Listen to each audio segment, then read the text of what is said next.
Halo guys, di sini saya akan menerangkan terkait aplikasi forensik di bidang investigasi dengan teknik pengadaan dan investigasi dengan pencurian dan penggelapan.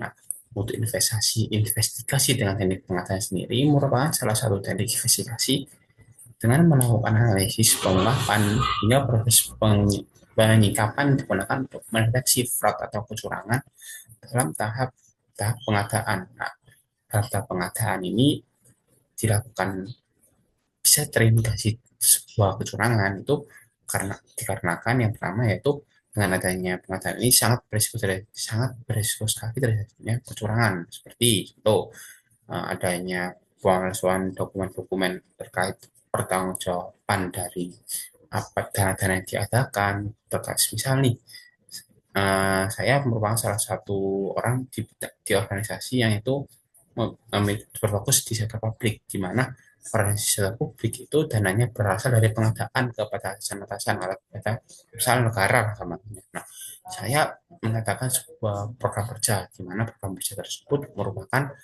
uh, membutuhkan dana sebesar 10 juta. Nah, dalam proses saya mendapatkan dana 10 juta itu memerlukan birokrasi-birokrasi yang menurut saya uh, untuk mendapatkannya persyaratan-persyaratannya perlu dilengkapi.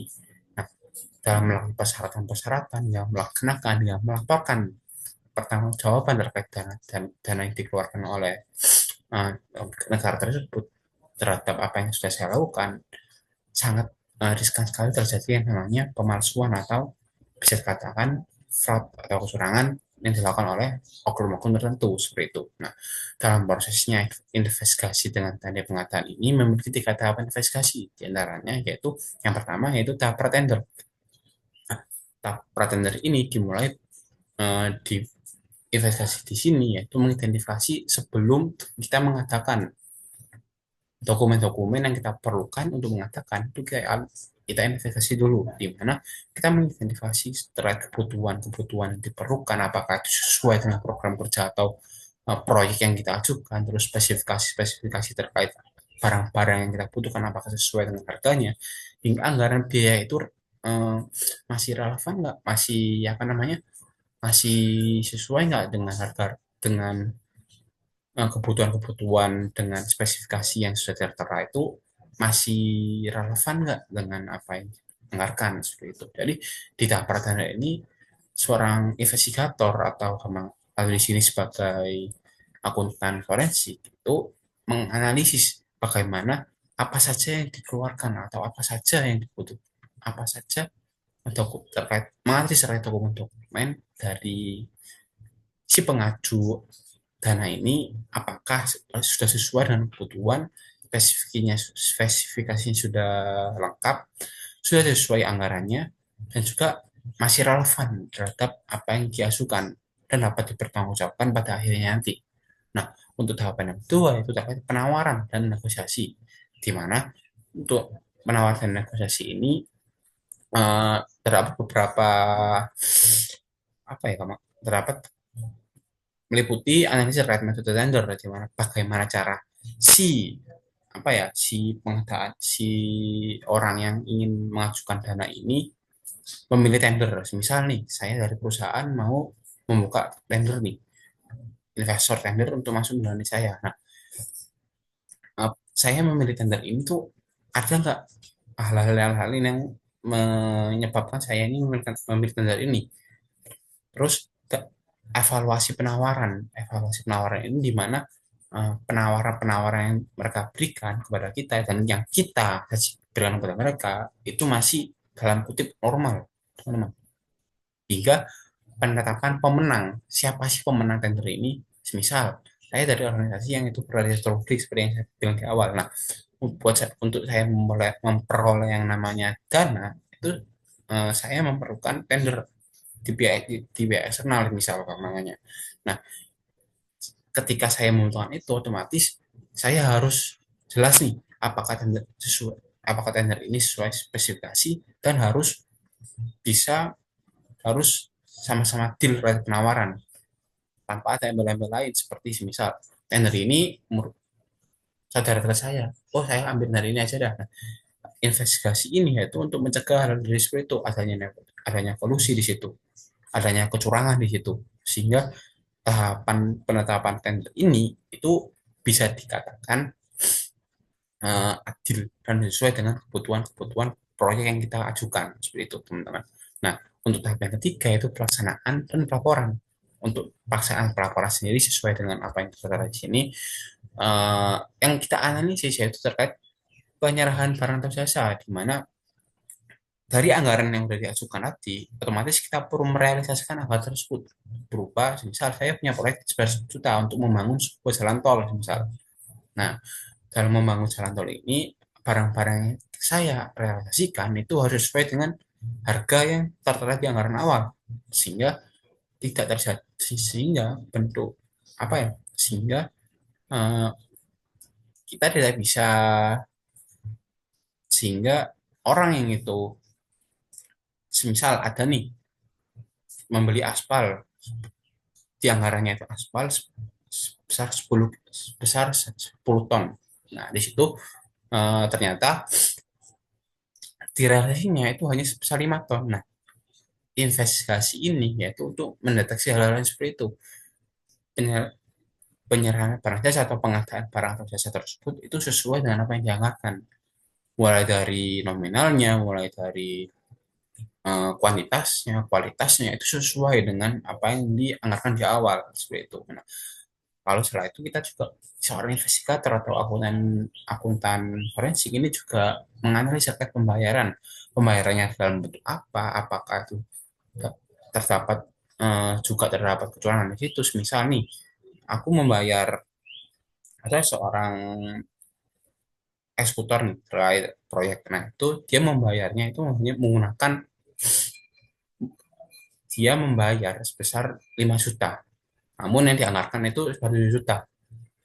Nah, sisa 2 juta ini kemana? Dia ambil sendiri, tapi dia melakukan dokumen palsu di situ. Nah, tugasnya investigator di sini yaitu memastikan bahwasanya itu sudah terjadi. Semisal ada terjadi, investigator dapat mengajak dokumen-dokumen tersebut agar dapat ditindaklanjuti oleh pihak manajemen seperti itu. Nah, yang terakhir evaluasi hasil pekerjaan serta mentoring. Nah, dengan adanya evaluasi, dengan kita menginvestigasi evaluasi pekerjaan tersebut, kita dapat meng-cross check nih, mulai dari barang jasa yang diadakan tersebut, pembayarannya bagaimana, prosesnya bagaimana, itu agar sesuai dengan perencanaan di awal. Ketika si tender ini itu uh, deal-dealan dengan yang pemilik proyek terkait pelaksanaan dari proyek tersebut. Hingga monitoring dilakukan oleh pihak manajemen atau vendor seperti itu. Nah, selanjutnya teknik yang selanjutnya terkait investigasi dengan pencurian dan penggelapan. Nah, untuk investigasi ini yaitu merupakan teknik investigasi yang dilakukan untuk mengungkapkan tindakan pencurian dan penggelapan aset atau dana organisasi, baik yang dilakukan oleh pihak internal maupun eksternal.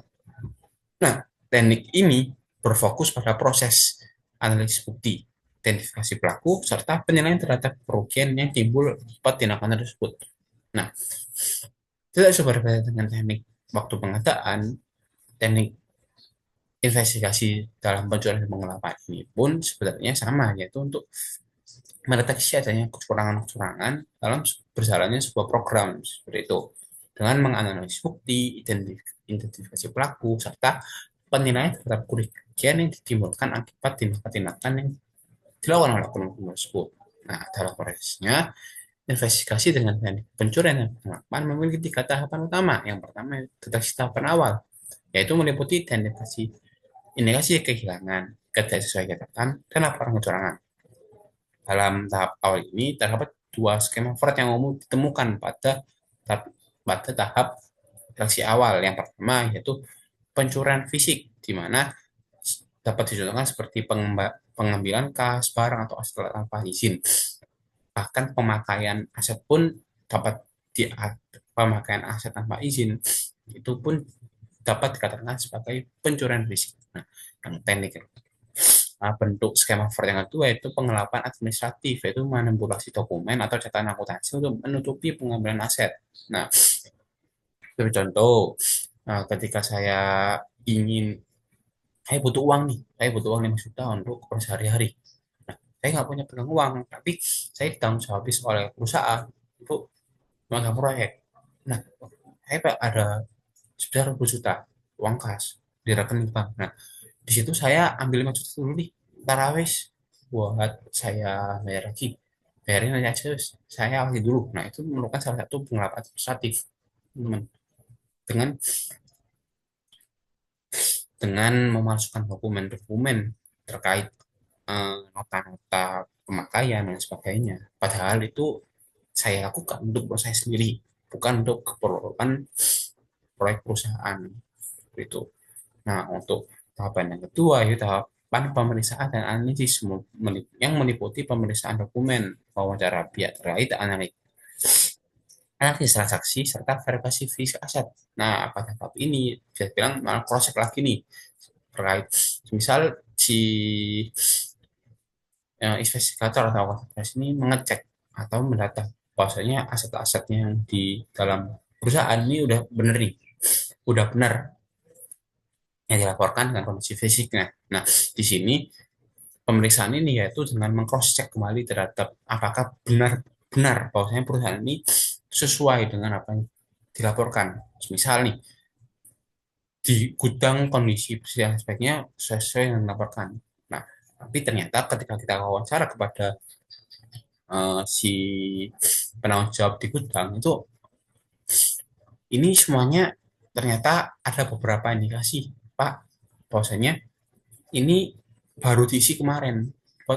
Dan saya juga nggak tahu kenapa kok tiba-tiba ini diisi dan disesuaikan dan ada penyusunan-penyusunan dadakan terhadap laporan. Nah, dari situ dapat indikasi bahwasanya sempat terjadi kecurangan di situ, dan bahkan ada risiko terjadi kecurangan di masa depan juga. Nah, di tahapan ini yaitu mengecek dengan melakukan wawancara dan memeriksa dokumen-dokumen lain, proses misal dokumen-dokumen terkait tender yang lain dengan tender yang disimpan tender dan sebagainya, sehingga kondisi fisik yang ada di gudang dan kondisi yang dicatatkan itu benar-benar sesuai dan tidak ada indikasi-indikasi hal yang diduga dapat dikatakan sebagai kecurangan seperti itu, teman-teman. Nah, untuk tahapan terakhir itu tahapan ketiga, itu tahapan pelaporan dan lanjut. Nah, tahapan ini mencakup penyusunan laporan hasil investigasi, rekomendasi sanksi, dan perbaikan sistem pengendalian internal. Tahapan ini bertujuan untuk mendokumentasi seluruh temuan, penetapan tanggung jawab pelaku, dan memberikan rekomendasi agar kejadian serupa tidak terulang kembali. Nah, setelah kita mengetahui ini bahwasanya ada kejadian-kejadian atau ada indikasi-indikasi kecurangan di dalam perusahaan, nah, tugas dari akuntan forensik yaitu mencari dalam di baliknya. Nah, selain itu, akuntan forensik juga perlu memberikan eh, rekomendasi terkait, oh, si ini nih biar nggak terjadi lagi, itu kira-kira apa sih yang dapat diberikan, langkah apa yang dilakukan perusahaan. Nah, dengan hasil-hasil tersebut, laporan dari teknik hasil investigasi yang dilakukan akuntan forensik tadi dapat memberikan saran oleh manajemen perusahaan agar perusahaan itu tidak terjadi, bisa dapat tidak terjadi lagi di, di dalam perusahaan itu tidak terjadi lagi yang namanya kecurangan yang dilakukan oknum-oknum tertentu, sehingga merugikan perusahaan baik dari jangka pendek maupun jangka panjang seperti itu. Nah, sekian untuk penjelasan dari investigasi dari akuntansi forensik dengan menggunakan investigasi dengan pengadaan dan investasi dengan teknik pencurian dan penggelapan. Sekian dari saya. Saya Muhammad Hendra dari Vin selaku komentar di sini menyampaikan mohon maaf sebesar-besarnya apabila ada beberapa kesalahpahaman, dan apabila terdapat pertanyaan atau hal-hal yang ingin teman-teman sampaikan bisa langsung komentar. Bye-bye.